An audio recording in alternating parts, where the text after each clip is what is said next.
Strawberries are shallow-rooted plants, and they're also very heavy feeders. Early in the growing season, we apply fertilizer to encourage growth.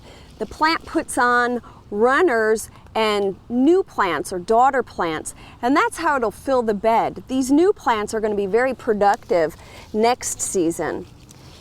This time of year, in the fall, the plants are actually putting on their flower buds for the next season's fruit production. So in late August and early September, we want to put another fertilizer application to feed the plants and make sure they have enough energy to produce those flower buds.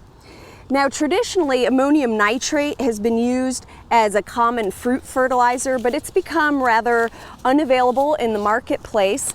But there's plenty of alternatives. We can use urea, ammonium sulfate, or blood meal. Now, each of these products has a different percentage of nitrogen per volume, so the application rate is going to vary depending on which product you use. For urea, we apply 1.1 pounds per 100-foot row of strawberries.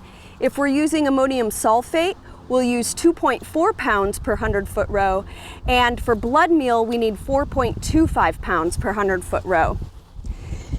I'm using ammonium sulfate, and we want to apply the fertilizer to the soil and minimize the amount that comes in contact with the plants. Now you can see here I have a ground cover, a mulch, and this is a cottonseed meal. So we can just use a tool or even your hands to work the fertilizer in. Even if you have bare soil, it's a good idea to work the fertilizer in. Now, we don't want to do this. We don't want to get fertilizer on the foliage, especially if the foliage is wet. It can start to break up and damage the foliage of the plant. So we want to apply our fertilizer when the foliage is dry, and it's common that you will get a little bit on the foliage. What you can do is just get a normal broom, and when you're finished, sweep the plants to remove any fertilizer that was lodged in on the leaf surface.